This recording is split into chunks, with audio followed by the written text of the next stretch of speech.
La ictericia neonatal. ¿Cómo se define la ictericia neonatal? La ictericia neonatal tiene dos diagnósticos. Tenemos un diagnóstico clínico y un diagnóstico bioquímico. El diagnóstico clínico se establece con la coloración amarillenta de la piel, mucosas y esclera, que es generada por incremento de un pigmento llamado bilirrubina. Bioquímicamente, a esta situación médica se le conoce como hiperbilirrubinemia. Este fenómeno es normal y es normal como parte de la transición a la vida extrauterina de todo recién nacido. Por lo tanto, la ictericia es una situación por lo general benigna y bastante común en la mayoría de los neonatos. Sin embargo, ¿por qué es importante estudiarla? Bueno, hay que conocer que en neonatología existen varias enfermedades que son comunes, de fácil diagnóstico, pero si nosotros no diagnosticamos a tiempo determinadas situaciones, estos pacientes pueden tener daño neurológico irreversible. Una de estas enfermedades es la ictericia, por incremento justamente del pigmento bilirrubina. Otra de las enfermedades que también puede caracterizarse por tener daño neurológico irreversible es la hipoglicemia neonatal. Y otra de ellas es el hipotiroidismo. Justamente estas tres patologías del recién nacido pueden generar retardo mental irreversible si no son diagnosticadas a tiempo y si es que no se inicia tratamiento. Y eso también sucede con la ictericia. Lo más importante en ictericia es que conozcan el mecanismo fisiopatológico de la formación de la bilirrubina. Y todo empieza conociendo el tiempo de vida medio. El tiempo de vida media de los glóbulos rojos en un adulto o en un niño es de 120 días. Sin embargo, en el recién nacido prematuro y en el recién nacido a término, estos días de vida del glóbulo rojo descienden. Un recién nacido a término tiene un tiempo de vida media de 80 a 90 días, mientras que un pretérmino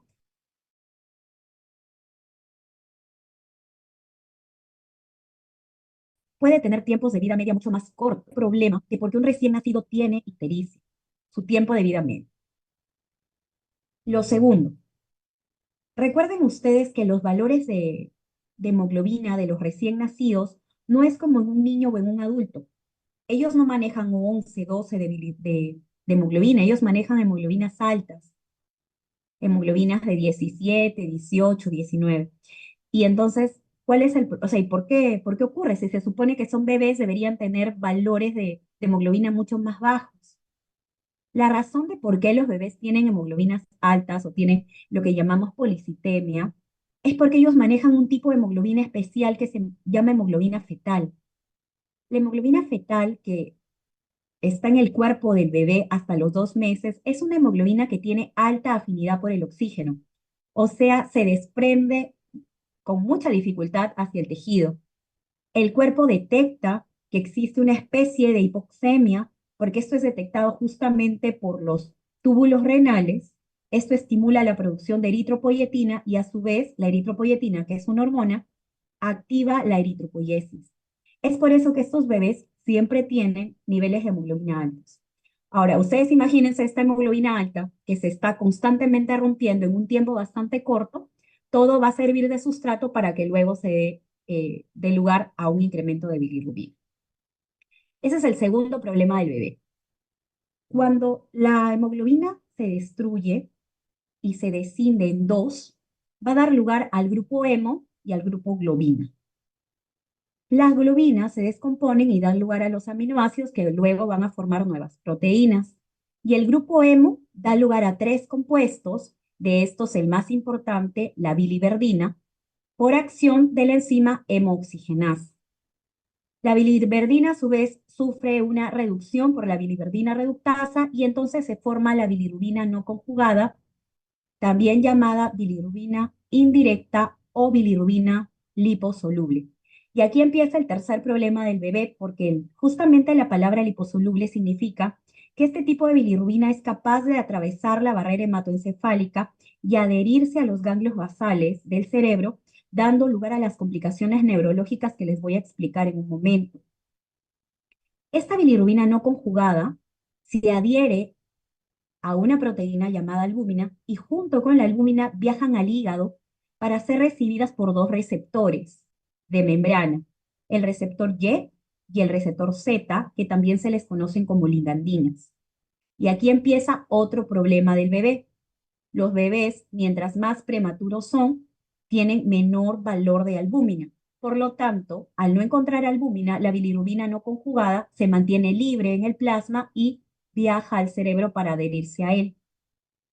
Cuando la bilirrubina deja la albúmina en la puerta de los sinusoides hepáticos, ingresa al hígado y aquí sufre una conjugación por un ácido que se llama ácido glucurónido y da lugar a un tipo de bilirrubina especial llamada bilirrubina conjugada, que esta bilirrubina ya no es liposoluble, sino es hidrosoluble. Y esto se produce gracias a la acción de una enzima importante llamada UDP-glucuroniltransferasa. Y aquí tenemos otro problema, porque los recién nacidos tienen una función aún incompleta de esta enzima. Ellos nacen con órganos completos, pero la función enzimática del recién nacido y sobre todo el prematuro es mucho más lenta. Bien, una vez que la bilirrubina se formó en bilirrubina conjugada, tiene que sufrir la acción bacteriana de justamente las bacterias del colon para que pueda ser una bilirrubina de fácil excreción. Y aquí tenemos otro problema para el bebé. Cuando los bebés nacen, tienen un intestino aséptico, ellos todavía no tienen bacterias. Por lo tanto, esta bilirrubina directa no va a poder ser convertida y metabolizada y eliminada por la orina y por las heces. Y entonces va a ocurrir lo siguiente.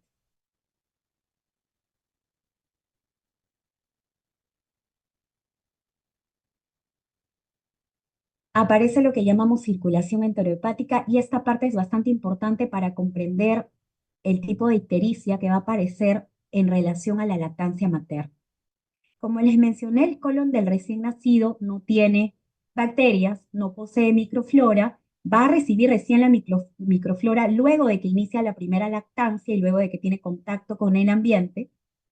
Y el problema es que al no tener bacterias que oxiden esta bilirrubina directa, toda la bilirrubina directa va a quedar impregnada en el meconio y el meconio, que es la primera deposición del recién nacido, va a encontrarse en el intestino y va a sufrir la acción de una enzima que se encuentra en el ribete en cepillo del intestino que se llama beta-glucuronidasa o las beta-glucuronidasas.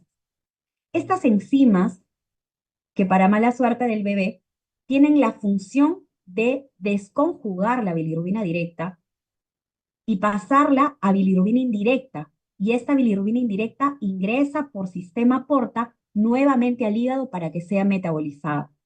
Entonces, ustedes comprenderán que el bebé, por un lado, está recibiendo gran cantidad de bilirrubina indirecta que proviene de la destrucción de sus glóbulos rojos y por otro lado, está recibiendo gran cantidad de bilirrubina indirecta que proviene justamente de esta desconjugación de la bilirrubina directa que ya estaba en el intestino. ¿Cuándo sucede esto? Cuando los bebés inician la lactancia y cuando ustedes han revisado el tema de leche materna, saben que el calostro tiene un volumen entre 2 y 20 mililitros por toma. Cuando una persona o cuando un bebé no lacta la cantidad suficiente, sufre de una especie de pseudoestreñimiento, digámoslo así, con una disminución del reflejo gastrocólico y por lo tanto el meconio se queda atrapado en el intestino. Esto da lugar a que estas beta-glucuronidasas, que son enzimas que se encuentran en el intestino delgado, constantemente estén desconjugando la bilirrubina directa y enviándola nuevamente al hígado para que pueda ser metabolizada.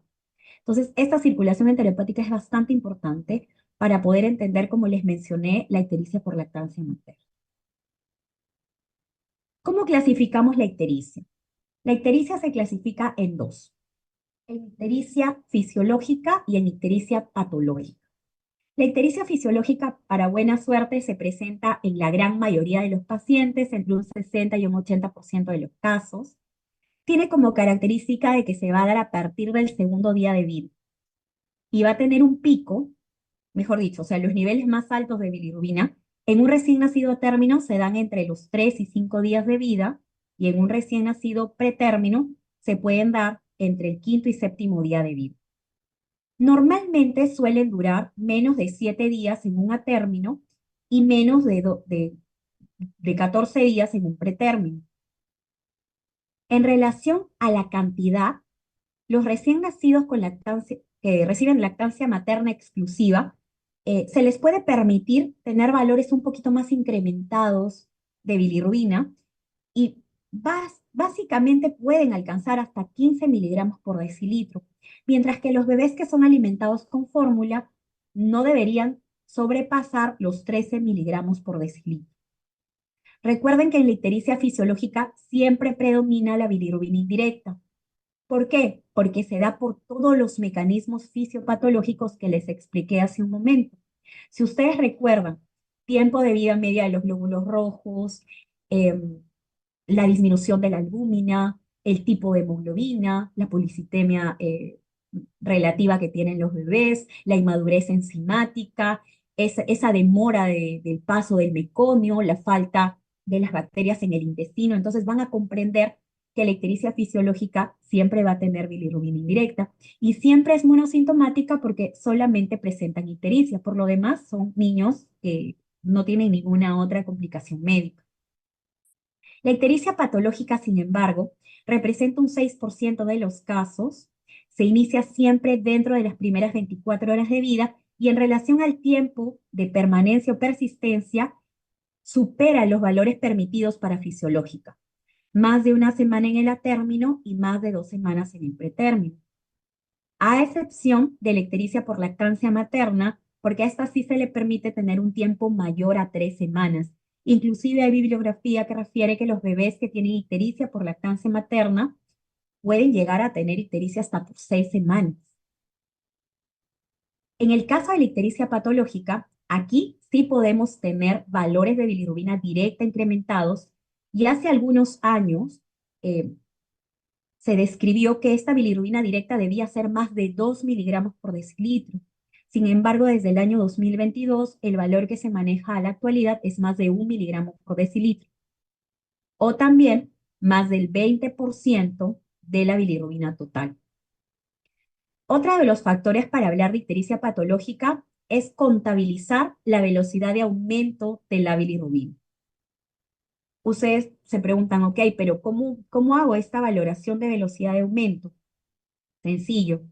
Por ejemplo, yo le tomo a un bebé hoy a las 6 de la mañana un examen de bilirrubina y de repente me sale, vamos a decir, 10 miligramos por decilitro.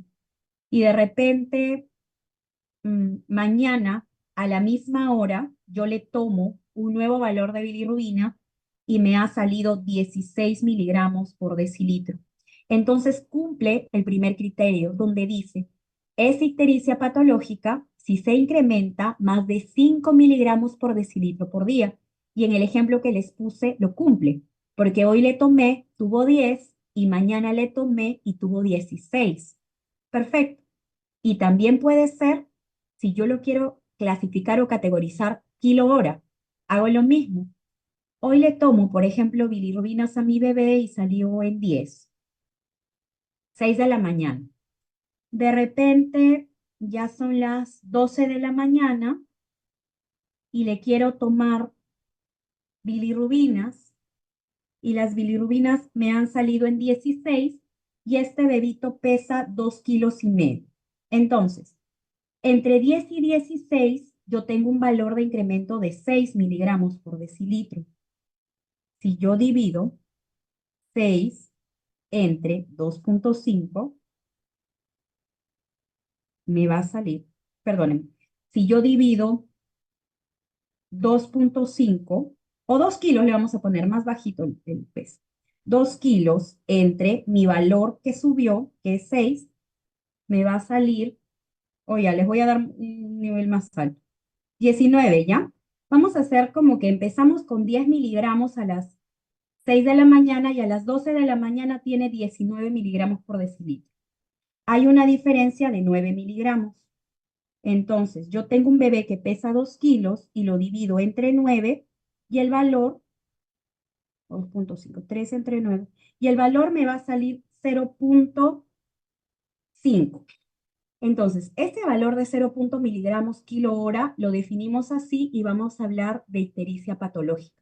Estos incrementos de velocidad de aumento ocurren frecuentemente con las ictericias que se presentan por incompatibilidad de grupo o incompatibilidad de factor, y casi siempre tienen componente polisintomático. Eso significa que los bebés no solamente tienen ictericia, sino que también pueden tener otra sintomatología. Ahora hay que tener en cuenta lo siguiente: una ictericia fisiológica. Los mecanismos de ictericia fisiológica, cuando se desregulan, también nos pueden dar lugar a ictericias patológicas, porque como les he mencionado, la bilirrubina indirecta es la liposoluble, la que atraviesa barrera hematoencefálica, la que nos genera encefalitis hiperbilirrubinémica. Entonces, no es que sea tan benigna del todo, porque si los valores superan los valores permitidos, sí se va a convertir esta ictericia fisiológica en algún momento en patología. Estos, por ejemplo, estos exámenes de laboratorio que les presento aquí, es la forma en cómo nosotros en el hospital de policía tenemos los valores de bilirrubina. Y lo primero que ustedes tienen que hacer es siempre mirar la bilirrubina total. En este caso, por ejemplo, la bilirrubina total de este bebé es 14.1. Si ustedes miran arriba, van a ver el nombre de una mamá y van a ver la edad de 30. Y es que en el hospital de policía, los primeros exámenes de laboratorio que se le sacan a los bebés no son con los datos de los bebés en sí, sino con los datos de la mamá. Por eso es que sale el nombre de la mamá, la edad de la mamá, pero en el servicio dice neonatología. Y aquí podemos ver que la bilirrubina total salió en 14.1 y la bilirrubina indirecta en 13.1, mientras que la bilirrubina directa salió en 1.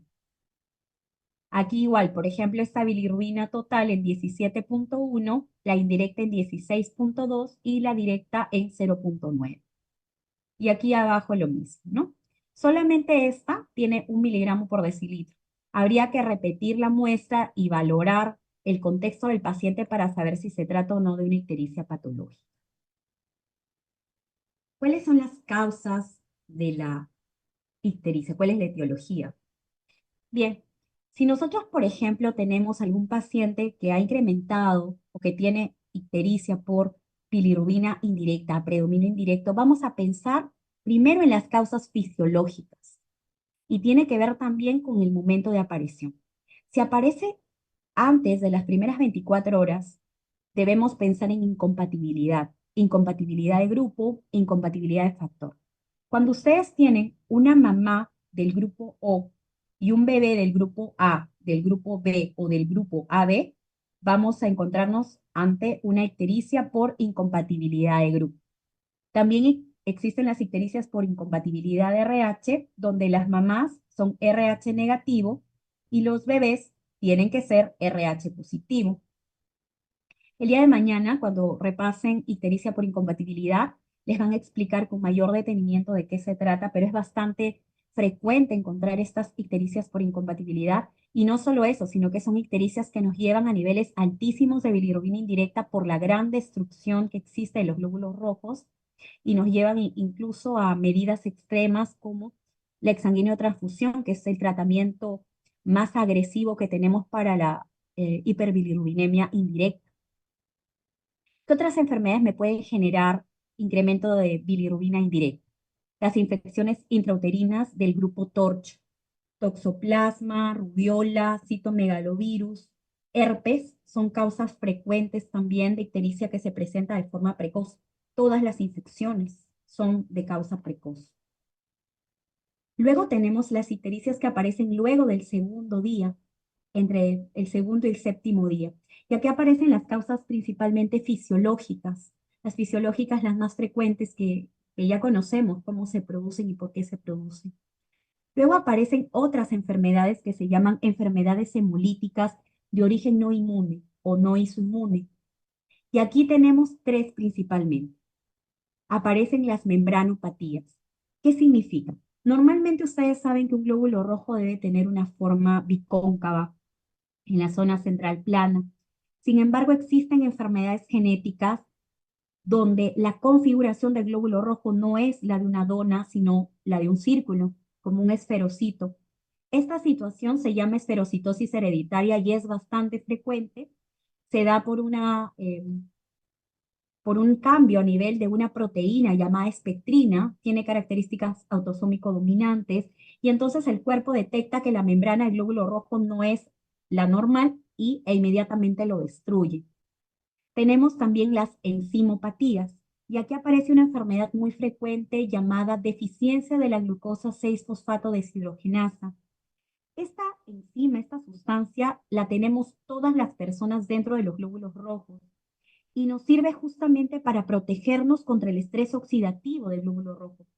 Normalmente, cuando la sangre circula por el torrente sanguíneo, se encuentra con cambios alcalinos, cambios ácidos, traumatismos, microtraumatismos, y entonces, gracias a esta enzima, nuestros glóbulos rojos no se están lisando ni rompiendo constantemente. Las personas que nacen con una deficiencia de la glucosa 6-fosfato deshidrogenasa tienden a romper glóbulos rojos con bastante facilidad. Y aquí aparece una enfermedad que se llama favismo y justamente se induce por el consumo de habas. Esta enfermedad no necesariamente te da ictericia en la etapa neonatal, te la puede dar de forma más tardía. Uno puede debutar con esta enfermedad siendo un niño o una persona grande. Incluso se asocia, como les mencioné, al consumo de habas. Y por último, tenemos también otra situaciones donde existen hemoglobinopatías. Hay que tener en cuenta que nosotros, dentro de los glóbulos rojos, vamos a tener cadenas de globina, y son 4 cadenas de globina, 2 alfas y 2 betas. Hay enfermedades donde se alteran genes y según el número de genes afectados, pueden estar dañadas una o más cadenas de globina. Cuando se altera una o más de estas cadenas de globinas, las enfermedades se conocen como talasemias. Evidentemente, al tener un tipo de hemoglobina alterada, el cuerpo la identifica y la destruye. Por eso estos niños también tienen anemias hemolíticas por destrucción debido a estas hemoglobinopatías. Aparece otra hemoglobinopatía también común llamada drepanocitosis, también conocida como anemia de células falciformes.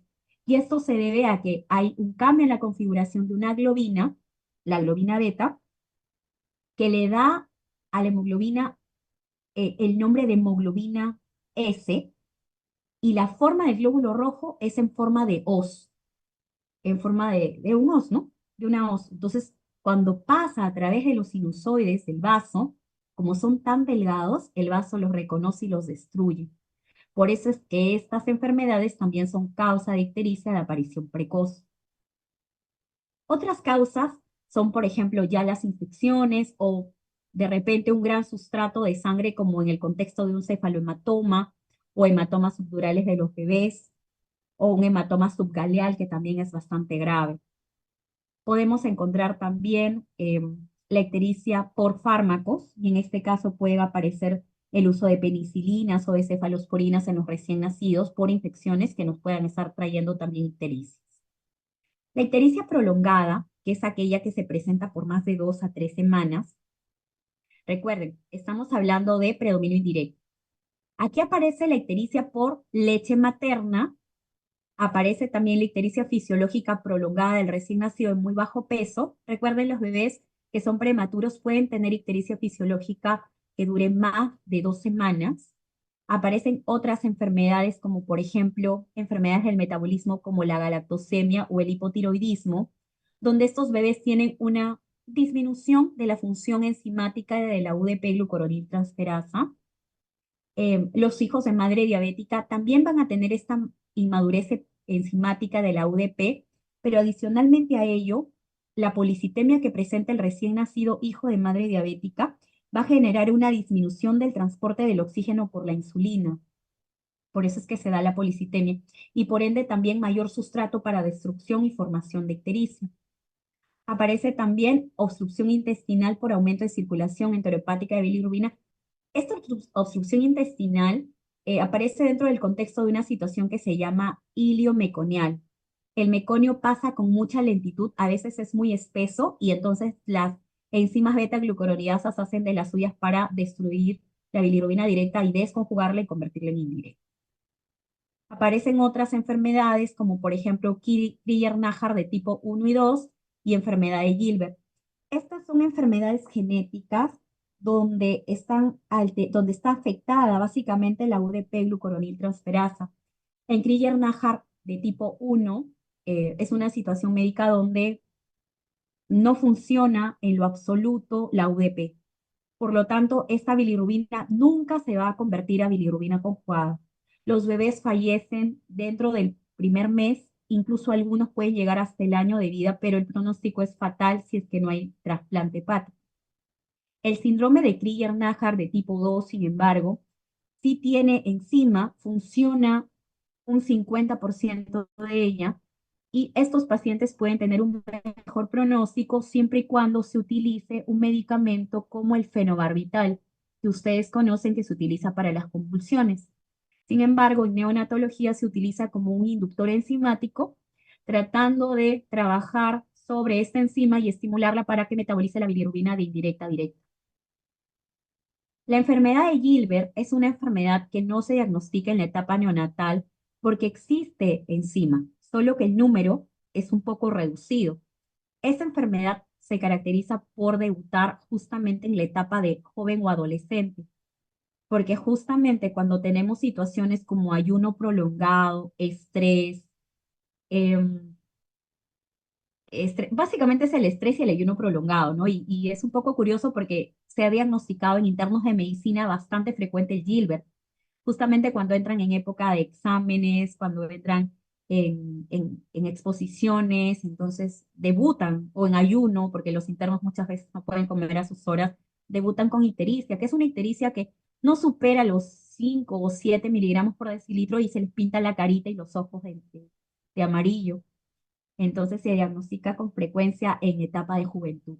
No es de diagnóstico neonatal, pero es importante que también la conozcan. Cuando tenemos ictericia a predominio directo, entonces vamos a pensar en enfermedades que van a suscitarse posteriormente a la conjugación. Y entonces aquí tenemos que tener en cuenta que algunas pueden coexistir con daño hepático. Por ejemplo, las hepatitis.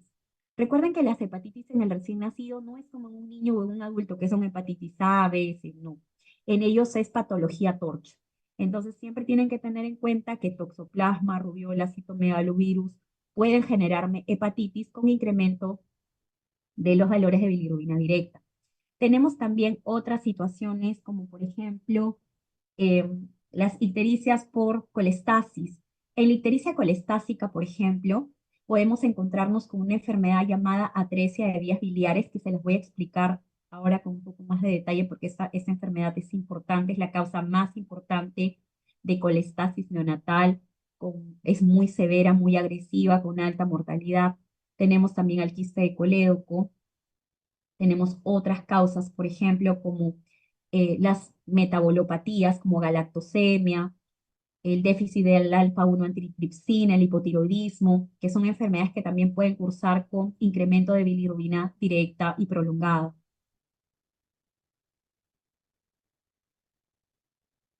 ¿Qué vamos a recordar? ¿Por qué se produce la ictericia fisiológica? Primero, porque tenemos una policitemia relativa con un incremento de glóbulos rojos debido a la hemoglobina de tipo fetal, el tiempo de vida media más corto, la disminución de la albúmina de forma fisiológica en los bebés, una menor actividad de la UDP-glucuroniltransferasa, una disminución en la captación de la bilirrubina indirecta por estas ligandinas, un aumento de las beta-glucuronidasas en el intestino delgado. Y aquí esta parte es importante. Las mamás, todas las mamás en la leche materna, también tienen beta-glucuronidasas, que son las enzimas que van a desconjugar la bilirrubina directa y que la van a convertir en bilirrubina indirecta. Entonces, estas beta-glucuronidasas también juegan un papel, de la leche materna juegan un papel importante en la presentación de ictericia por leche. Otro factor es la ausencia de microbiota intestinal, que no permitía que esta bilirrubina directa se oxide y pueda ser eliminada a través de la orina y de las heces, el menor reflejo gastrocólico, el pseudoestreñimiento y por último el aumento de la circulación enterohepática. Aquí está parte de los efectos de la conjugación que les expliqué. Aquí, por ejemplo, cuando es a predominio directo, también podemos tener dos enfermedades genéticas. Una de ellas se llama Dubin-Johnson y la otra Rotor. Ambas son enfermedades autosómicas recesivas y en ambas situaciones el paciente tiene una alteración del mecanismo de excreción de la bilirrubina. Sin embargo, estos pacientes cursan solo con ictericia leve, crónica, no llegan a valores muy altos y la única diferencia entre ambos es que si se les hace anatomía patológica a través de una biopsia, Dubin-Johnson presenta hígado pigmentado y rotor no. Con frecuencia no requieren tratamiento. ¿A qué le llamamos ictericia prolongada? Aquella que se produce por más de 2 a 3 semanas. Y entonces aquí tenemos característicamente dos tipos de ictericia por leche. La primera se conoce, la que es precoz, que se presenta dentro de los primeros 7 días, se conoce como ictericia precoz por lactancia materna. Y ahora, este nombre sonó un poco fuerte para las mamás, hizo un poco de ruido con respecto a decir ictericia por lactancia. Y entonces a partir del año 2022, este tipo de ictericia cambia a llamarse hiperbilirrubinemia por aporte subóptimo. ¿Cuál es el mecanismo? Justamente la hipogalactia. Esta producción pobre de volumen de calostro genera en los bebés aumento de circulación enterohepática por lo que les mencionamos hace un momento. Básicamente este pseudoestreñimiento es la causa de que aparezca ictericia por aporte subóptimo. Pero característicamente estos bebitos tienen también deshidratación y tienen una pérdida ponderal importante porque son bebés que lamentablemente pues son alimentados solo con lactancia materna exclusiva. Siempre será a predominio indirecto. No lo olviden, la ictericia por lactancia es a predominio indirecto. Y aparece otra que se produce después de los 7 días, que se conoce también como síndrome de Arias y se conoce con el nombre de síndrome de ictericia por lactancia. En el año 2022 también cambió el nombre. Y esta se da porque la leche materna tiene sustancias que inhiben a la UDP-glucuroniltransferasa. Dentro de estas están los presnanos, están los ácidos grasos no esteroideos y también las beta-glucuronidasas. Entonces, ya sea por falta de aporte o ya sea por leche materna en sí, los bebés pueden tener ictericia. E inclusive se describe como una ictericia que puede ser prolongada, moderada, y es bastante frecuente en los recién nacidos sanos, hasta inclusive, como ven aquí, por ejemplo, hasta en casi la mitad de los bebés a los 28 días van a continuar teniendo ictericia.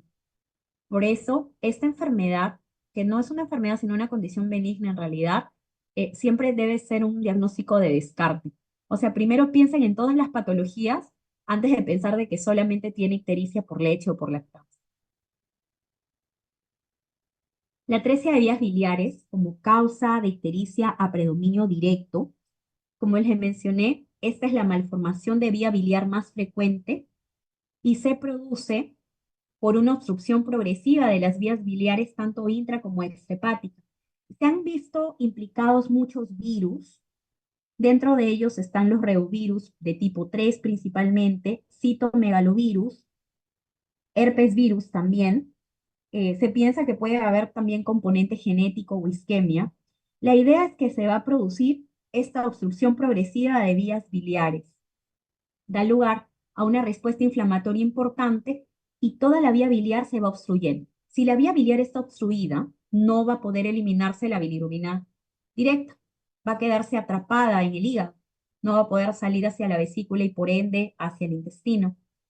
Esta enfermedad es bastante grave porque si no es diagnosticada a tiempo, el paciente tiene mortalidad casi del 100%.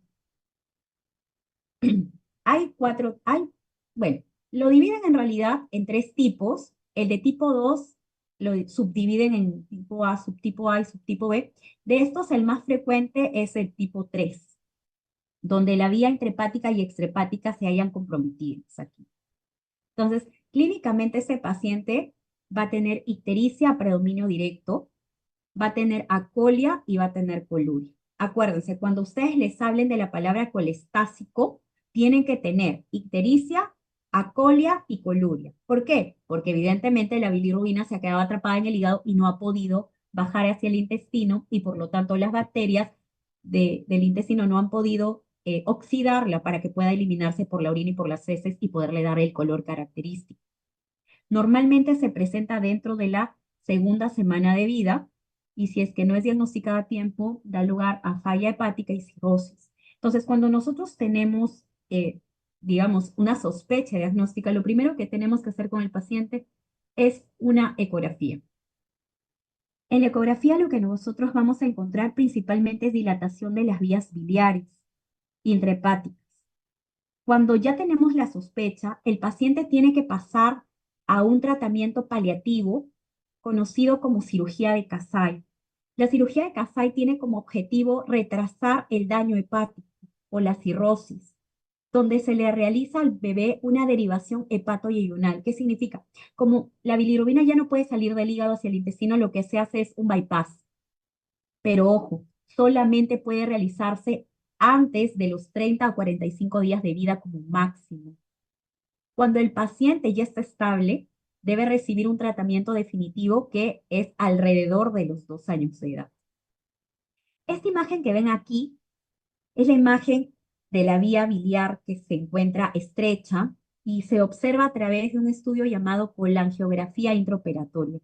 Cuando se ingresa a hacer cirugía de Kasai, se inyecta a través de vía biliar contraste y luego se toman placas radiográficas para ver la progresión de contraste y aquí se evidencia que no pasa el contraste.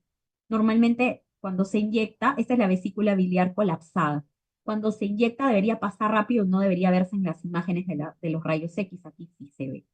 Entonces, estos bebitos, recuerden que tienen mal pronóstico si no son diagnosticados a tiempo. La ictericia siempre es verdínica, es una ictericia mucho más intensa que la generada por bilirrubina indirecta. Este es a predominio directo, bastante grave, y hay que identificar y derivar pronto a cirugía pediátrica, que ellos son los especialistas que hacen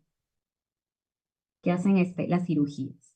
Tenemos también otra situación que se llama quiste de colédoco, donde hay una dilatación quística del conducto colédoco, se ha debilitado justamente este conducto por una proliferación anormal y también puede generarnos ictericia, ¿no? Aparece una ictericia compresiva, no se puede eliminar la bilis, se puede palpar una masa abdominal, el bebé puede cursar con dolor, el tratamiento es resección del quiste, y el estudio, bueno, y se hace previamente una cirugía que se llama hepático-yeyunostomía, que es similar a esta de Kasai, que es para hacer una derivación, ¿no? ¿Cuáles son los factores de riesgo para ictericia? Bien, hay factores de riesgo que nos hacen sospechar de que un bebé puede tener hiperbilirrubinemia. El principal es la prematuridad. Entre menores a 38 semanas, básicamente son los que tienen mayor riesgo. La ictericia que se presenta en un bebé de bajo peso, de menos de 2,5 kilos, en un bebé varón. Otro factor de riesgo de que esto suba demasiado es aquella ictericia que aparece en menos de 24 horas de vida. Los valores de bilirrubina cerca del umbral de fototerapia al alta. Hay bebés que nosotros, antes de darles de alta, los vemos amarillos, los vemos ictéricos si les pedimos bilirrubinas. Y ahora les voy a mostrar cómo nosotros hacemos el diagnóstico de ictericia a través de la valoración del número de bilirrubina, lo enmarcamos en unas curvas. Cuando, por ejemplo, el bebito tuvo un padre o un hermano que requirió fototerapia o exsanguíneo-transfusión, también es un factor de riesgo para que hagan niveles muy altos de bilirrubina. Bebés que han tenido trauma obstétrico como céfalohematoma, una fractura de clavícula, un hematoma subgaleal. Los bebés que son bebés síndrome de Down, por ejemplo, las trisomías 21 también tienen mayor riesgo porque tienen inmadurez enzimática. El hijo de madre diabética, que es macrosómico en su mayoría, y hemos visto justamente que estos bebés son policitémicos.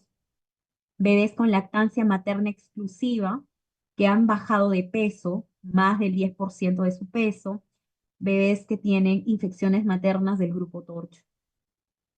Aquí en el lado derecho se muestran los factores de riesgo de neurotoxicidad y tenemos 5 factores de riesgo de neurotoxicidad. Estos 5 factores nos van a predisponer a mayor daño encefalopático a los bebés y hay que tenerlos en consideración toda vez que valoremos a un recién nacido que tiene ictericia. Estos datos de la neurotoxicidad recién han aparecido a partir del año 2022. El primero es la edad gestacional menos de 38 y si ustedes se fijan, no es necesariamente prematuro. porque es menos de 37 un prematuro. Eso significa que un bebé de 37 semanas tiene factores de riesgo. Todas las enfermedades hemolíticas y inmunes en relación a las incompatibilidades de grupo de factor, los bebés que tienen deficiencia de glucosa 6-fosfato deshidrogenasa, un valor de bilirrubina, perdón, un valor de albúmina menos de 3 gramos por decilitro, o sea que tienen hipoalbuminemia, un bebé inestable, clínicamente inestable y un bebé séptico. Estas 5 condiciones médicas dotan al bebé de un incremento de riesgo de neurotoxicidad y hay que tenerlas en cuenta. La clínica, el diagnóstico de la ictericia es clínico. Recordar que la ictericia tiene una distribución cefalocaudal, siempre aparece de la cabeza a los pies y cuando desaparece, desaparece desde los pies a la cabeza. La escala de Kramer es una escala que se ideó hace muchos años en los lugares donde no existía toma de bilirrubina sérica. Sin embargo, recuerden que la valoración de la ictericia es subjetiva, entonces no debemos dejarnos guiar solamente por la observación clínica, sino que debemos valernos de la toma de pruebas de bilirrubina sérica para confirmar qué tan alta se encuentra la bilirrubina. Esto solamente es referencial y es histórico, en realidad ya no usamos gramos. Y acá viene la presentación de por qué es tan importante evitar y prevenir los valores muy incrementados de la bilirrubina indirecta. Y es porque nos pueden generar encefalopatía aguda o encefalopatía hiperbilirrubinémica. Ahora, el problema es que esta bilirrubina indirecta, que es liposoluble, se impregna de forma aguda en los ganglios basales. Y recuerden que los ganglios basales son justamente estructuras formadas por sustancia gris que dan lugar al movimiento. Se encuentran en la base del cerebro, son las que procesan la información motora. Y entonces, justamente si es que se impregnan en esta zona, principalmente lo que nos van a dar es daño a nivel motor. Y entonces aparecen 3 fases clínicas de la encefalopatía aguda. La etapa temprana se caracteriza porque el bebé presenta letargia. El bebé está lento, apático, está inactivo. Tienen daño a nivel del tono. En la primera etapa el paciente está hipotónico, ha perdido el tono muscular. Tiene mala succión, puede presentar un llanto agudo. Para buena suerte del bebé, si es que nosotros detectamos en etapa temprana una encefalopatía por hiperbilirrubinemia y le damos tratamiento, el bebé puede revertir esta situación médica y puede compensarse. En unos días, 2 o 3 días, si es que no se da tratamiento, el bebé progresa a una etapa intermedia donde ya hay mayor compromiso de la conciencia y el paciente se halla en estupor. El estupor es una ausencia de respuesta y este bebé solamente sale, digamos, o despierta tras un estímulo principalmente doloroso. Los bebés aquí ya cambian el tono y presentan hipertonía. Puede aparecer fiebre, puede aparecer opistótonos, como por ejemplo es lo que vemos aquí, donde el opistótonos es un espasmo muscular de la cabeza, del cuello y de la columna en forma de arqueamiento. Pueden presentar también convulsiones. Sin embargo, si es que también se le da tratamiento en esta fase, podríamos revertir estos cambios motores y el bebé puede restablecerse. Pasados nuevamente algunos días, si es que no se da tratamiento, pasamos ya a la etapa avanzada. En esta etapa avanzada, la mortalidad ya se incrementa casi un 10% y hasta un 70% progresa a formas mucho más severas. De la tercera etapa en adelante ya es más complicado sacar al bebé, casi imposible. Y aquí aparece más bien un paciente comatoso, ya está profundamente comprometido la conciencia, el tono puede o no estar alterado, podría tener hipertonía o hipotonía, paciente presenta opistótono, retrócolis. La retrócolis se caracteriza porque el bebé mantiene el cuello dirigido hacia atrás, arqueado también. El bebé presenta apnea, puede presentar convulsiones también. Y bueno, como les mencioné, casi un 10% puede fallecer. ¿Con qué se asocia la encefalopatía aguda? Principalmente cuando los valores de bilirrubina superan más de 20 miligramos por decilitro dentro de los primeros días de vida. Ya con eso podemos sospechar de que el paciente pueda tener clínica de encefalopatía.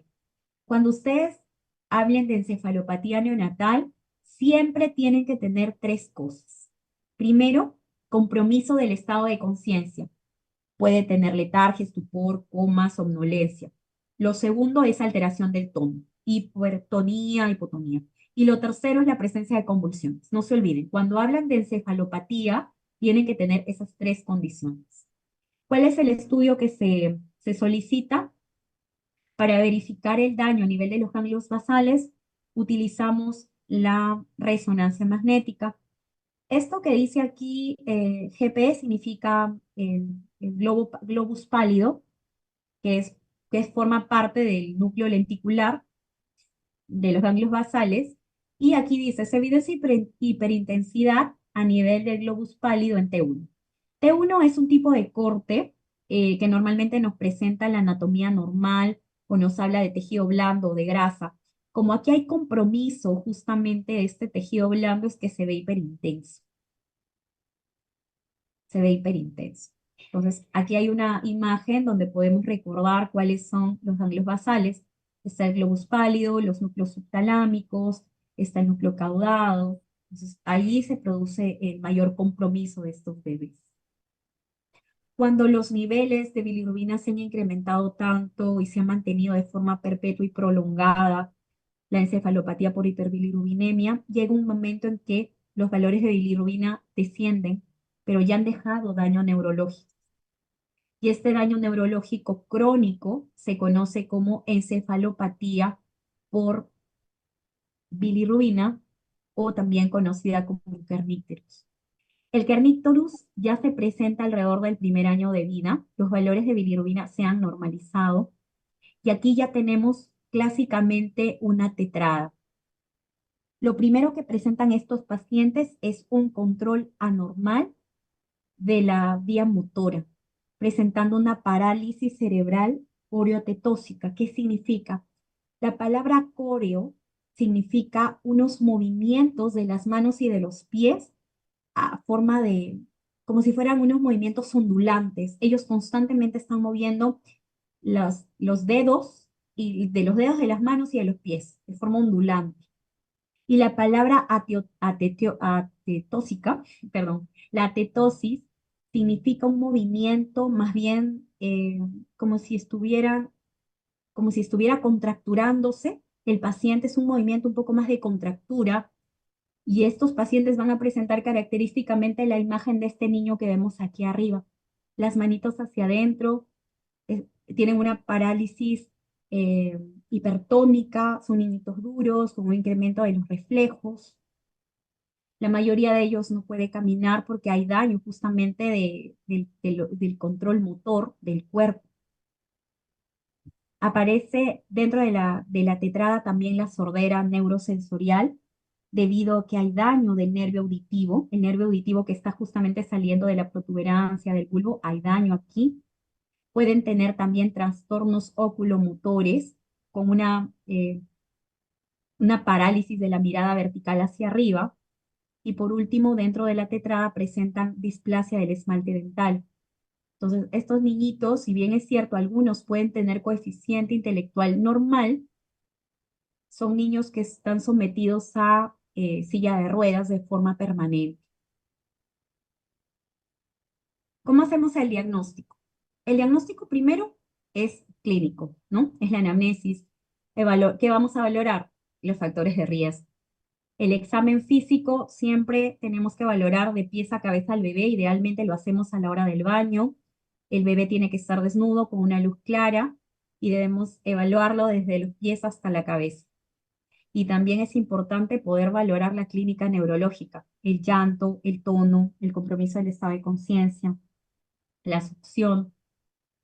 Y por último, nos vamos a ayudar de los exámenes de sangre, que en este caso son las bilirrubinas totales y fraccionadas. Y entonces en este primer momento nos preguntamos, ¿las bilirrubinas totales están elevadas? Y luego, ¿cuál es el predominio? Si evidentemente vamos a tener predominio indirecto, vamos a ver, si es indirecto, ¿en qué momento aparece la ictericia? Si es dentro del primer día, siempre será patológico y debemos pensar obligatoriamente en incompatibilidad de grupo grupo de factor.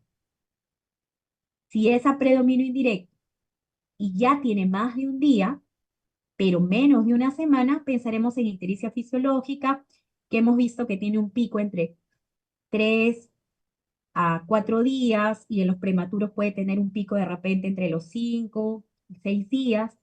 Y entonces sabemos que va a ser monosintomático, que solo hay que observarla, que ayudarle un poco a la mamá con la lactancia y por ahí podemos ayudar con la bilirrubina. Si es una ictericia a predominio indirecto, pero lleva más de una semana, pues nos queda aquí pensar en ictericia por leche materna. ¿Qué vamos a hacer? Mantener la leche materna. Si es en menos de una semana y es de repente dentro de los primeros días y además se está asociando a una baja de peso importante, a deshidratación, hay que corregir la técnica de lactancia. El bebé está bajando de peso porque de repente el calostro no es suficiente o porque la mamá no le está dando apropiadamente la leche.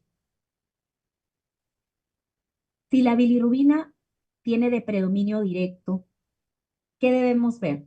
¿Cuándo apareció? Si aparece en menos de 2 semanas, debemos pensar en las causas de TORCH, hepatitis por TORCH, que son las más frecuentes.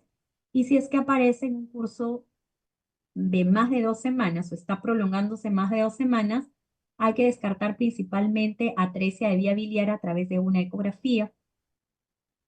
Bueno, signos de cirrosis, sí, porque estos pacientes en realidad pueden progresar a hipertensión portal, a hiperesplenismo, con plaquetopenia, inclusive hacen hipertensión portal con todas las características de ascitis y cirrosis, ¿no? Bien, por ejemplo, si la bilirrubina es indirecta, ¿estará tan alta como para generarnos neurotoxicidad? Y entonces nos ponemos a buscar también las otras causas de bilirrubina indirecta, la policitemia, la hemólisis, el cefalohematoma. Nos preguntaremos, ¿será por disminución de la conjugación? Podemos estar pensando en enfermedades genéticas como Gilbert o Guillain-Barré. Si es hijo de madre diabética, hipotiroideo, galactosemia, vamos a tener bebés que tengan hiperbilirubinemia predominio directo. En el caso de la diabética, indirecto porque hay policitemia. Debemos pedir también TORCH. Y entonces, según el predominio, vamos a ir buscando las enfermedades. Recuerden también siempre verificar los signos de encefalopatía y en el caso de que estemos sospechando de atresia de vías biliares, debemos tener siempre la triada, recuerden, ictericia, acolia y coluria para hablar de atresia. ¿Qué exámenes vamos a solicitar? Dependiendo de lo que estemos pensando. Básicamente son bilirrubinas totales y fraccionadas, grupo factor, hematocrito, reticulocitos. Los reticulocitos son los glóbulos rojos eh, jóvenes que justamente se incrementan debido a la destrucción rápida que tienen los glóbulos rojos en la periferia. El cuerpo responde de esa manera produciendo nuevos glóbulos rojos. Lamentablemente no tienen mucho tiempo para madurar y salen de forma inmadura a la sangre y a estos se les conocen como reticulocitos. Los bebés habitualmente tienen reticulocitos de forma normal, pueden tener entre 4 y 6% de manera normal. ¿Qué otra cosa puedo pedir?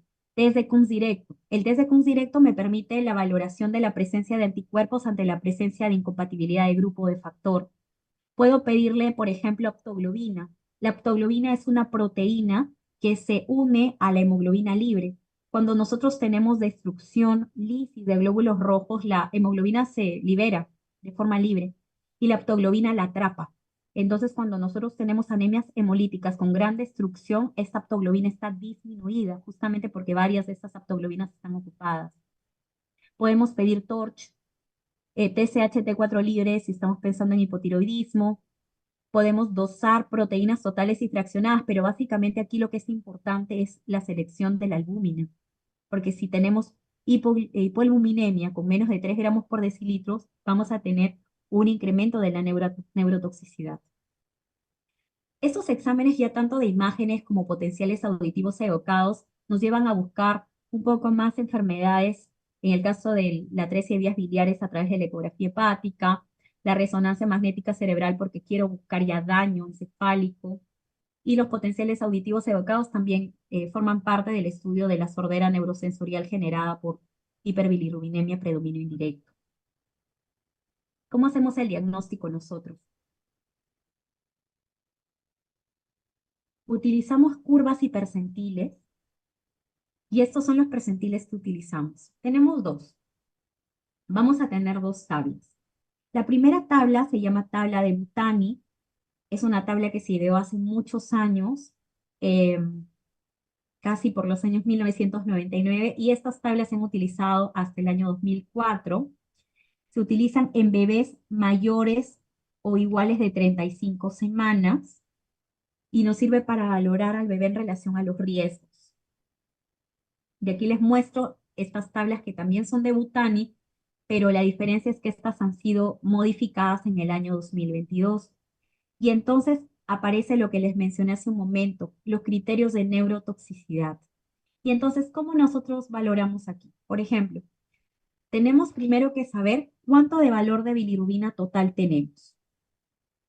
Luego de que sabemos el valor de bilirrubina total que está en este lado izquierdo, donde dice 8, 10, 12, tenemos que saber cuántas horas o cuántos días de vida tiene el bebé, porque esa es la parte de abajo, justamente la línea de abajo. Y luego vamos a tener que saber también cuál es la edad gestacional de nuestro bebé. Por ejemplo, si yo tengo un recién nacido de 40 semanas, voy a elegir o me voy a guiar de la curva verde de arriba.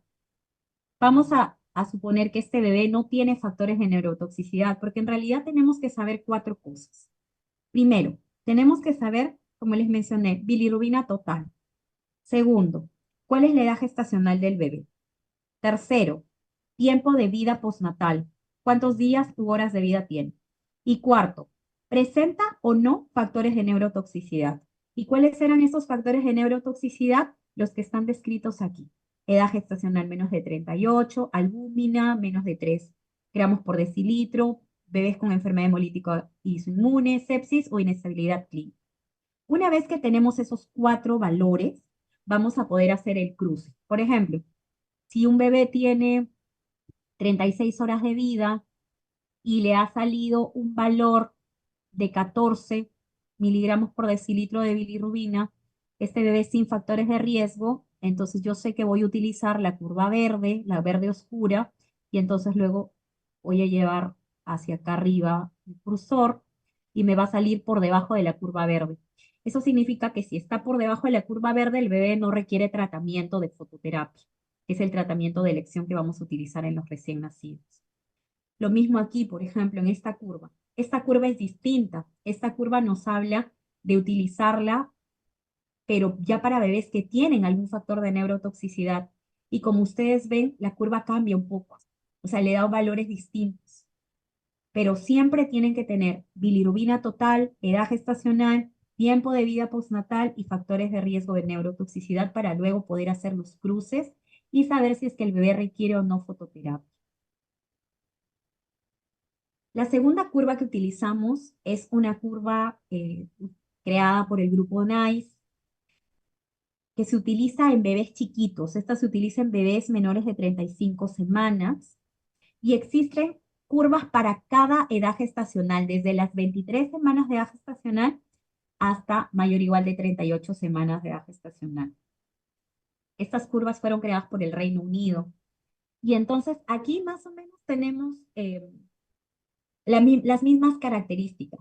La única diferencia es que en las curvas NICE los valores de bilirrubina nos las dan en milimoles y no en miligramos por decilitro, pero lo que se hace es una conversión.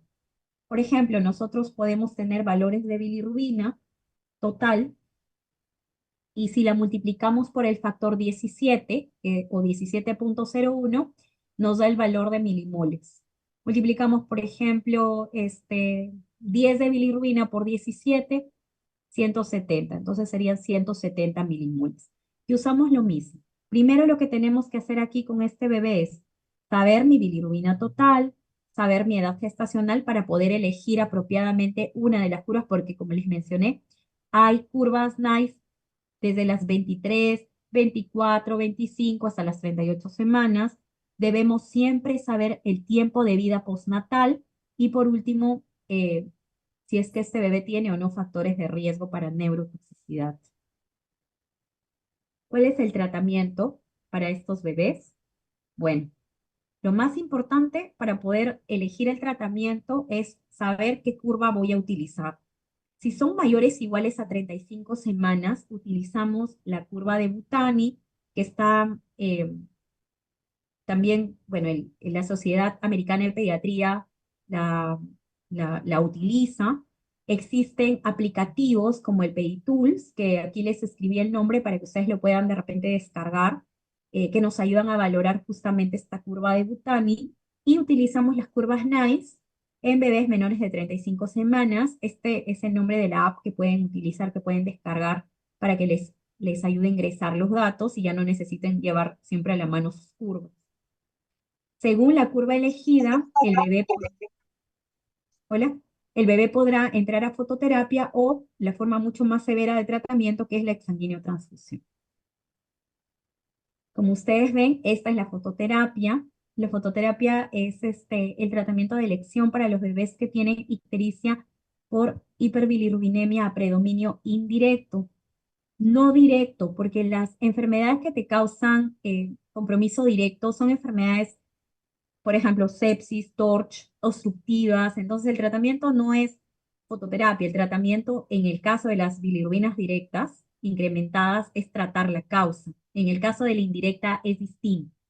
Sí, y ahora les voy a explicar. Colocamos a nuestro bebé en estas incubadoras especiales que tienen una luz LED que se llama LED Blue Light. Característicamente tienen una potencia entre 8 y 10 microwatts, y ahora ya estamos utilizando potencias un poco mayores, que son mayores a 30 microwatts por centímetro cúbico, con una longitud de onda de 475 nanómetros. Ahora, ¿por qué es importante esto? Porque esto ha cambiado. Antes utilizábamos una luz que se llamaba luz halógena y que no era tan efectiva. Inclusive tenía muchos efectos secundarios. En cambio, esta luz LED ahora nos va a prevenir justamente la aparición de efectos secundarios en los bebés que reciben fototerapia. Han cambiado ya hace algunos años la forma de luz que les aplicamos a los bebés. ¿Cuáles son los mecanismos por el cual la fototerapia ayuda a estos bebés con ictericia por aumento de bilirrubina indirecta? Y es que ocurren dos mecanismos. Ocurre la fotooxidación y la fotoisomerización. Y lo que se hace es lograr que esta bilirrubina indirecta deje de ser liposoluble y pase a ser hidrosoluble de fácil excreción, cambiando, cambiando justamente esta sustancia para que se elimine a través de la orina y de las heces. Y es por eso que a través de esta fototerapia el bebé puede eliminar la bilirrubina indirecta y pueden disminuir los valores neurotóxicos. Ese justamente es su objetivo. ¿De qué depende la efectividad? Primero, de la intensidad de la fototerapia. Por eso es que cuando nosotros hablamos de fototerapia, la palabra intensiva siempre tiene que ir por encima de 30 nanowatts o watts, porque se puede utilizar un poquito más baja, entre 8 y 10, que es lo promedio, pero podemos alcanzar también valores de 30, que es de alta potencia, que también la usamos. ¿De qué otra cosa depende? De la mayor cantidad de área de piel expuesta del neonato. Por eso es que, como ven aquí en la foto, el bebé tiene que estar completamente desnudo, excepto de pañal. Tenemos que proteger genitales y también proteger los ojos, justamente para evitar el daño a nivel de la córnea. Bebé queda con una especie de lente, así se le llaman lentes de fototerapia, y también aparece con pañal. Acá otra cosa importante. Estos bebitos, cuando nosotros los ingresamos a fototerapia, tenemos que darles leche. No se recomienda la lactancia materna directa, porque recuerden que la lactancia materna debe ser entre 20 a 25 minutos en cada mama. No podríamos tener al bebé tanto tiempo fuera. La idea es que le demos la leche rápido, así que le pedimos a las mamás que se extraigan leche y en un biberón o en una tetina pequeña les empezamos a dar la leche a los bebés y luego inmediatamente los metemos a fototerapia de nuevo. Mientras más tiempo estén en fototerapia, más rápido van a eliminar y excretar la bilirrubina. Por eso es importante tenerlos allí. Bien, cuando el bebé ingresa con un valor de bilirrubina que amerita fototerapia, entonces luego tenemos que hacerles un control porque el bebé tiene que salir de fototerapia una vez hayan descendido los valores y normalmente se pide a las 12 horas. Si ingresa un bebé de repente a las 12 del día para fototerapia, a las 12 de la noche le tomo nuevamente los valores Y si ya está por encima de 2 miligramos de la curva, ya lo puedo retirar de fototerapia. Pero si yo tengo un bebé que tiene incompatibilidad de grupo de factor e ingresó a fototerapia, yo necesito que tenga valores más abajo de la curva, aproximadamente mayor o igual a 6 miligramos por decilitro. Si un bebé, por ejemplo, ingresó con 15 de bilirrubina a fototerapia, yo necesito mínimo tener, no sé, 12 para que lo pueda sacar. Y en el caso, por ejemplo, de que el bebé tuvo incompatibilidad de grupo, ingresó con 15, tendría que tener en todo caso 9, ¿no? De baja de bilirrubina para que pueda pensar en sacarlo el bebé. ¿Por qué? Muchos de estos bebés pueden entrar en un proceso llamado rebote. Eso significa que tú lo sacas de fototerapia, pasan algunas horas y este bebé nuevamente a los días puede volver a tener ictericia otra vez con necesidad de fototerapia. Y esto puede ocurrir con frecuencia en un 4 o un 24% de los casos y puede aparecer entre 3 y 4 días posteriores al retiro de la fototerapia. ¿Cuáles son los factores de riesgo que a mí me dicen que este bebé puede tener riesgo de rebote? Primero, que el bebé entró a fototerapia estando dentro de las primeras 48 horas de vida. Normalmente nosotros cuando atendemos cesáreas, las mamás les dan de alta las 48 horas de vida y aquellos que nacen de parto normal o de parto autóxico se van dentro de las primeras 24. Todos los bebés que entraron a fototerapia justamente antes del alta tienen riesgo de tener efecto rebote. Por eso es que esos bebitos les damos el alta cuando ya salieron de foto, pero los evaluamos en 2 días a lo mucho. La hemólisis positiva, por ejemplo, cuando hablamos de hemólisis positiva, cuando tengo valores de bilirrubina altos, tengo una hemoglobina disminuida, porque recuerden que cuando hay anemia hemolítica, tengo que tener evidentemente valores de hemoglobina disminuidos, tengo que tener un CUMS positivo y reticulocitos incrementados. Todo ese paquete se llama hemólisis positiva. Los bebés que tienen menos de 38 semanas e ingresaron a fototerapia tienen mayor riesgo de rebote. eh, ¿Qué hacemos si estos bebitos, por ejemplo, tienen algún factor de riesgo? Idealmente hay que solicitarle antes de que se vayan nuevamente bilirrubinas y citarlos entre 24 y 48 horas, porque hay que monitorizar de forma frecuente. ¿Cuáles son las complicaciones de la fototerapia? La deshidratación, aumentan las pérdidas insensibles, los bebés pueden tener diarrea, puede aparecer conjuntivitis o erosión corneal, por eso es que se les coloca sus lentes de fototerapia. Puede aparecer erupción macular o quemaduras y ahora felizmente con las luz LED que ha disminuido mucho el riesgo de que tengan esta erupción macular. Es bastante infrecuente en realidad que la presenten. Antes aparecía con la otra luz, la luz halógena. Y bueno, y aparece también un llamado síndrome del niño bronceado y es básicamente porque se equivocó alguien y metió a un bebé a fototerapia teniendo ictericia a predominio directo. ¿Sí? La ictericia a predominio directo que entra a fototerapia me puede dar lugar a un síndrome llamado síndrome del niño bronceado. Entonces, un niño que se pone oscurito. La exsanguinotransfusión, sin embargo, es también un tratamiento que se utiliza para ictericia, pero cuando tiene valores de bilirrubina muy elevados, que no han respondido bien a la fototerapia, que ya entraron en encefalopatía y que dentro de las curvas que les he mencionado, ya sean Butani o sean NICE, ya están entraron a exsanguinotransfusión. Entonces, la exsanguinotransfusión es un poco cruenta porque vamos a utilizar recambios sanguíneos de casi un 95% de la sangre del bebé. Pero felizmente, este procedimiento puede salvarles la vida porque va a eliminar la bilirrubina. Toda la bilirrubina indirecta que se encuentra en el torrente sanguíneo del bebé la elimina, así como los anticuerpos dentro del contexto de una incompatibilidad de grupo de factor. Asimismo, nos va a ayudar a corregir la anemia también, la anemia hemolítica. ¿Qué se le hace al bebé? Un recambio de casi 2 veces la volemia del bebé. O sea, vamos a necesitar una bolsa de sangre que tenga el volumen 2 veces más del volumen normal de sangre de un bebé. ¿Cuánto es el volumen sanguíneo normal de un bebé? En un atérmino, entre 80 a 85 mililitros por kilo. Y en un pretérmino, ellos tienen un volumen de sangre mayor al término. Pueden tener entre 95 y 100 mililitros por kilo. A esto lo multiplicamos por 2 y tenemos el volumen total del bebé a ser transfundido, cambiado. Lo que se hace es cambiar la sangre.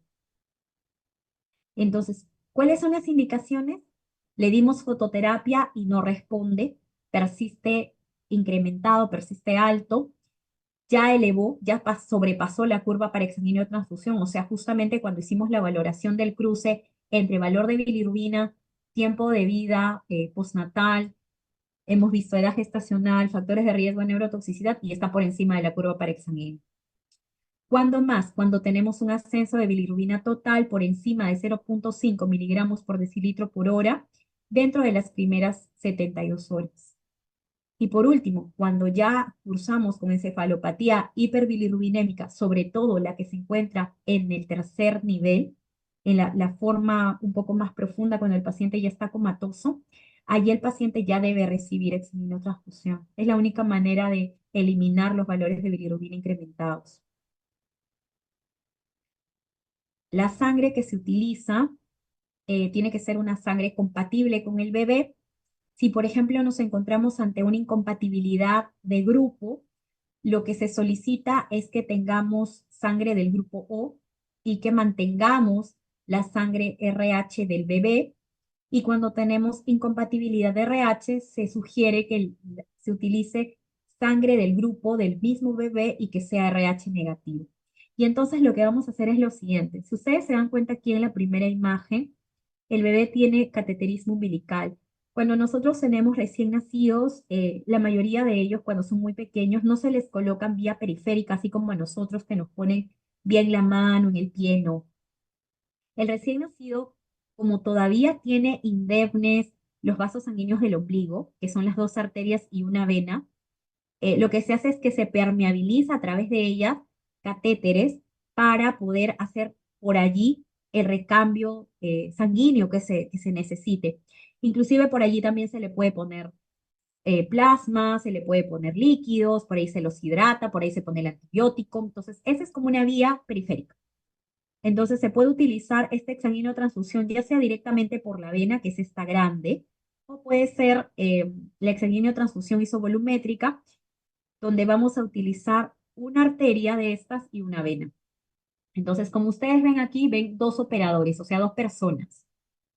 Por un lado, por la arteria, vamos a extraer un volumen de sangre. Con frecuencia, este volumen tiene relación con la edad, con el peso del bebé. Por ejemplo, supongamos que tenemos un bebé de 3 kilos.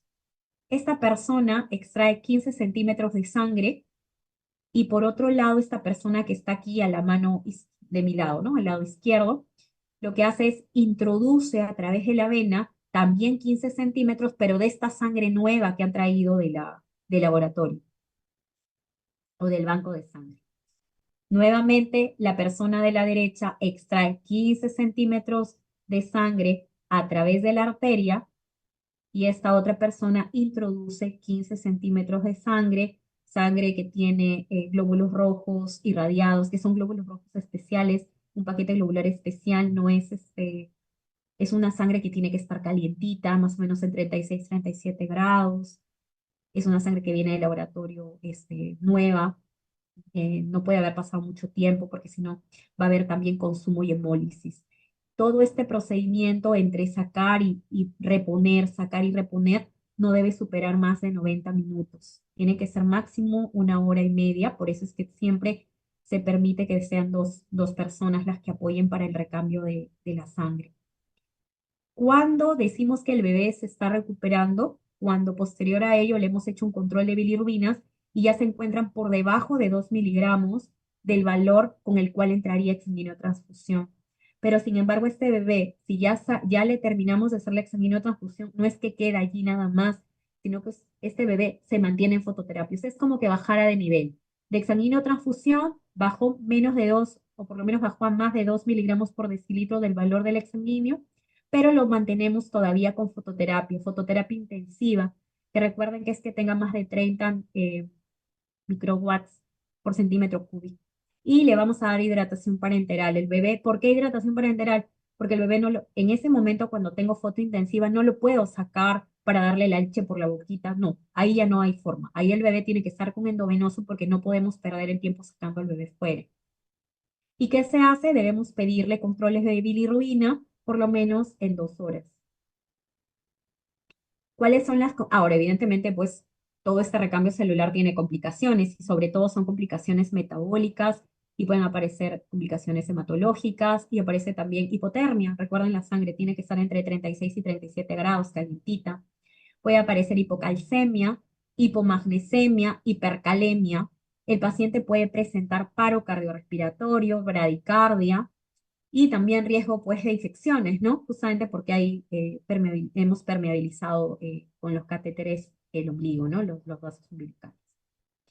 Se debe mantener al bebé constantemente en monitoreo con bilirrubinas totales y fraccionadas, dosar calcio, glucosa, por lo menos cada 6 a 8 horas. Debe mantenerse el bebé en NPO, que significa nada por vía oral, o sea, con hidratación endovenosa por 12 horas al menos, para evitar el riesgo de una disminución de la perfusión intestinal, dando lugar a una situación que se llama enterocolitis necrotizante. Básicamente, vamos a evitar que el intestino de los bebés se perfore como complicación por una disminución de la vascularidad.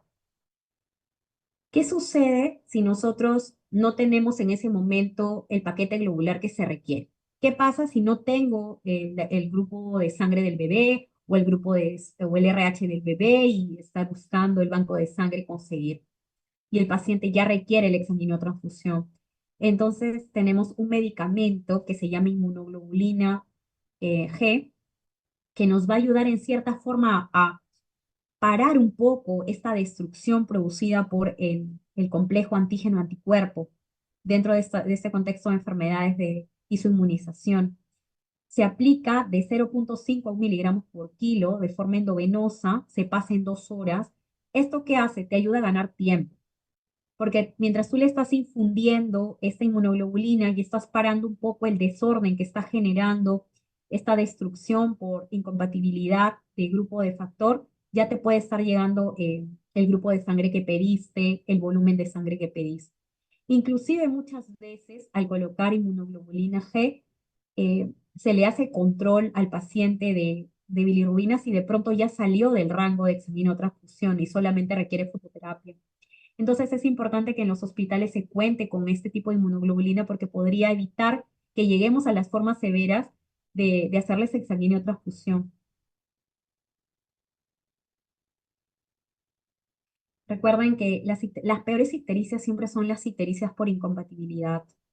Es importante que si ya conocemos que estamos recibiendo una mamá que tenga incompatibilidad de RH, que tenga RH negativo, le tomemos ya al bebé desde el inicio sangre de cordón. No necesitamos hincarle por vía periférica, se le saca desde el cordón umbilical, podemos tomar muestras para grupo, para factor, para CUMS, para valorar justamente la intensidad de esta inmunización. Debemos valorar siempre la velocidad de ascenso, es importante, si es más de 0,5 miligramos por decilitro hora, ya pensar en colocar al bebé en fototerapia intensiva y si es que requiere colocarlo o ya prepararlo para iniciar exsanguinotransfusión. ¿Cuál es el pronóstico? En realidad, si es fisiológico, sabemos que el pronóstico es bueno mientras no supere los valores permitidos según las curvas. Recuerden que cuando tenemos ictericia, no es que yo tenga un valor de bilirrubina absoluto y con ese valor entra foto, no. Siempre tiene que ver cantidad de bilirrubina total, edad gestacional, tiempo de vida postnatal y factores de riesgo de neurotoxicidad. Esas 4 cosas te sirven para poder colocar a tu bebé si está fuera de rangos de foto, fuera de rangos de exsanguíneo, o si tiene que entrar exsanguíneo o si tiene que entrar a foto. Recuerden las curvas, recuerden las edades gestacionales y qué curva voy a utilizar. El Krüger-Najar, como les conté, el de tipo 1 tiene pésimo pronóstico, requiere trasplante definitivo. El pronóstico de la hiperbilirubinemia a predominio directo depende de la etiología. Atresia de vías biliares solo tiene 45 días como máximo para que se haga la cirugía de Kasai y posteriormente a los 2 años la cirugía correctiva con trasplante hepático. Eh, Tenemos la colestasis. La colestasis sí, como les expliqué, ya sea por atresia de vías biliares o por quiste de colédoco, nos podría dar, si es que no se corrige, mucho más la atresia de vías biliares, pues insuficiencia hepática de cirrosis, ¿no? Si es que no se hace la cirugía de corrección. ¿Alguna pregunta?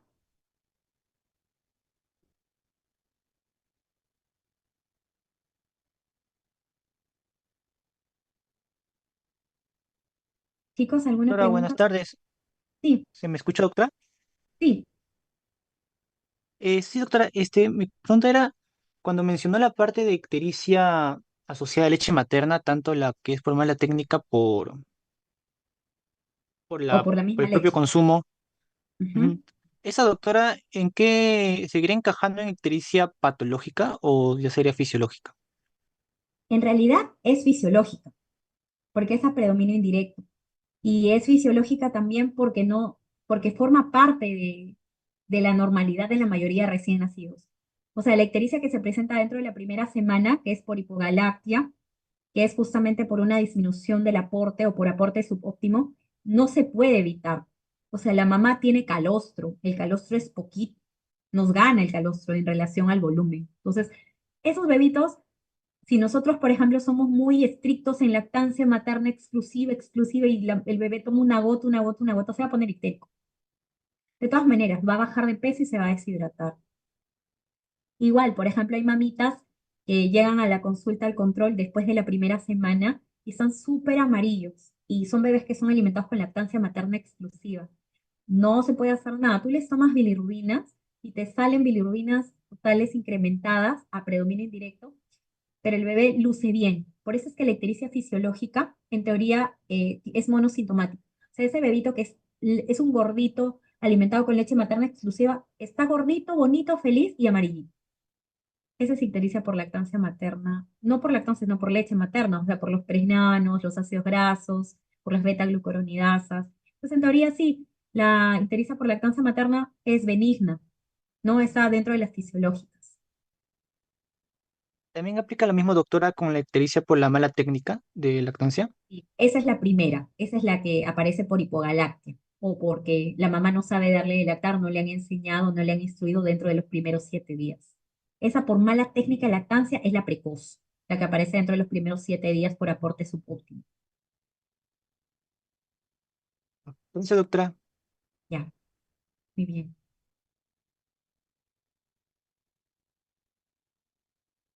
¿Alguna pregunta más, chicos?